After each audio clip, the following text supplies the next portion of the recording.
Hey y'all, today I am here at Fort Mitchell Historical Site in Fort Mitchell, Alabama. I'm Red, and if you like real places with real history, the good and the bad, stick around.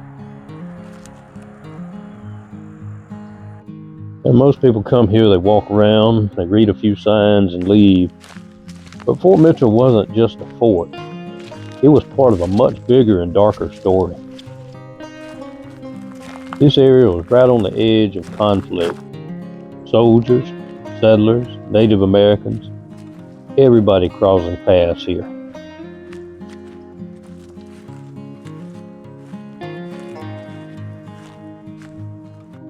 Standing here now, it's quiet.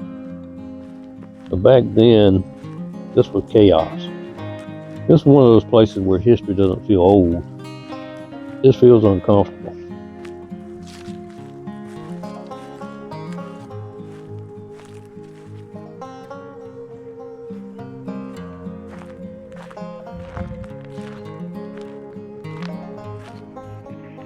This obviously has been reconstructed. It's not the original fort, but it is the actual original location of the fort. Everything is placed exactly as it was. When it was here, they came and they found the old foundation. They found the boards, the posts where they were. They were still a portion that was buried in the ground. You know, the majority of it had rotted away, but they knew exactly where to place everything based on that.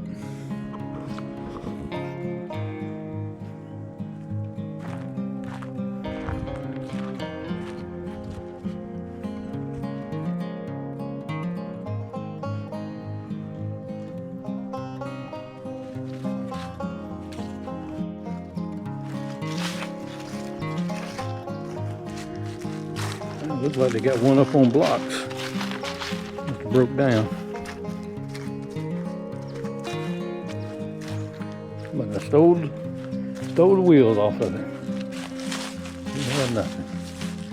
That was in a bad state of disrepair. But it's deteriorated quite a bit. Considering its age, it's still in really good shape though. I guess there's the wheels over there. Yeah, the broken spokes. But it's really in good shape though. Considering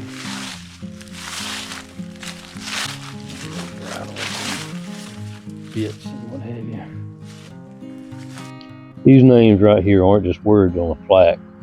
They're Creek families, real people who lived, worked, and raised their kids on this land long before any fort was built. The memorial flame was put here to remember what happened next. The forced removal, the suffering, and the lives lost along the way. It's meant to stay lit as a reminder that this history didn't just happen. It happened to people. Let's step inside the carriage house and take a look at the form of transportation they had back in the day.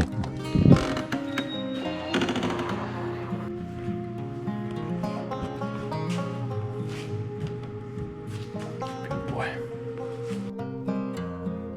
These old wagons might not look like much, but they were around long before cars existed. Just wood, steel wheels, wooden spokes, rough ride. And it took a lot of patience back then because getting from place to place took time.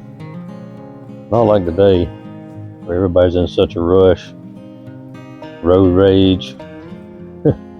But people's lives, all of their lives were tied up in these wagons. This is how they got from place to place. This is how they went and bought their groceries. It's how they took their kids to the doctor. It's how they traveled. It was their livelihood.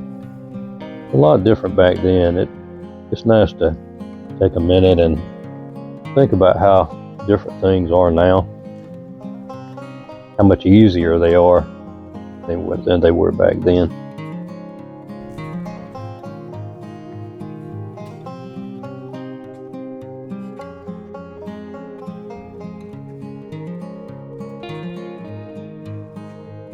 I don't know if I trust these two characters. Here's something you never want to take a ride in.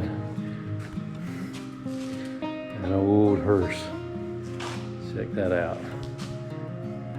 I said over to the trading post. And back in the day, this was the spot. Needed supplies, wanted to hear the latest gossip, or just felt like hanging around. You came here. It was the original general store. No air conditioning, no refunds. No, I'd like to speak to the manager, Karen. Creek Indians, settlers, soldiers, everybody passed through here trying to make a deal. This is the Cromwell Whitaker cabin. It was built around 1840. This is actually the original cabin. And the cabin gives you a glimpse into everyday life of what it was like for families living on the frontier. It was a small space, hard work, and making do with what you had. No electricity, no running water, no AC, just hard times. And this place didn't fade away quietly. Once its purpose was gone, so was the reason to stay. And now it's just history sitting in the open. Well, that just about does it for our little trip back in time here at Fort Mitchell.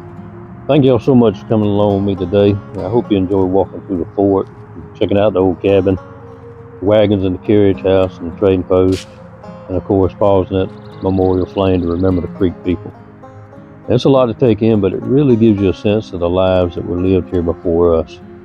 I appreciate y'all hanging out with me today, and I hope it made history feel a little more real, a little closer to home. And until next time, take care, keep exploring, and thanks again for coming along with me today.